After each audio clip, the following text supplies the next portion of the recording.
This morning, I want to look at, as we look at Philemon, I want to look at verse 11 because Paul is here dabbling in a pond. He says of Onesimus, who is the runaway slave of the owner Philemon, he says, he was once useless to you, but now he's useful for us, you and me both. And what he's doing there is he's playing on Onesimus's name because Onesimus means useful. Now, here's the thing. Paul is trying to free Onesimus. So he appealed to Philemon yesterday rather than Paul calling and demanding Philemon release Onesimus. And here this morning, as we look at verse 11, what he's doing is he is showing Philemon that when he frees Onesimus, that Onesimus will be of much more value to him because he's going to be of more value to everybody around them once he is integrated into the fellowship. And so what Paul does is he shows the degradation of slavery and how it is people trying to capitalize on other people and hogging all of that glory that God gives all of us to be useful for themselves.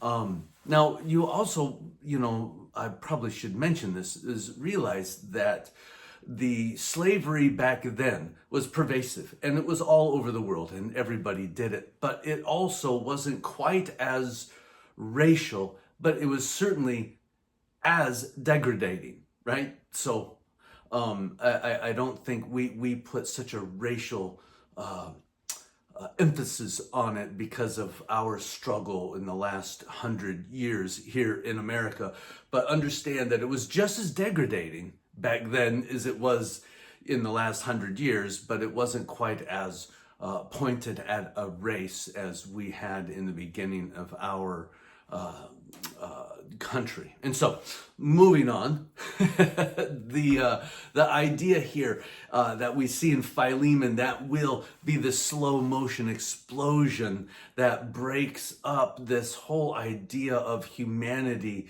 owning humanity, is that we understand people are more useful. Now, why is he more useful? Well, he's more useful because Jesus is now within him. Now, I'm not saying that only Christians should be free, but let's also understand that our ability to break out of slavery and continue in freedom comes when we start to value all people. And that is found in Jesus and his death and resurrection for all of us. The same price was paid for me, was paid for you. The same Spirit, the Holy Spirit that came to be within the first church, once we bow ourselves to Jesus, ask for the forgiveness of sins, and he sends the Holy Spirit to be. Well, that same Spirit is within me, is within you, is within all who want and to commune with God.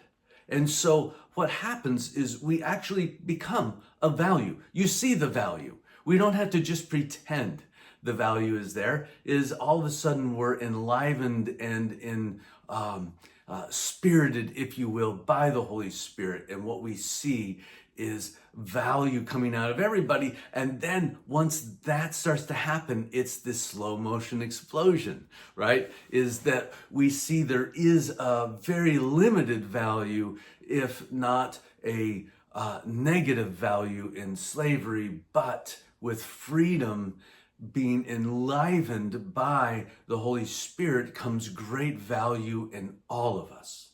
All right, guys. Well, Onesimus goes from being useless, even though he was working for Philemon, to very useful because he becomes a brother of Philemon. And this is the message.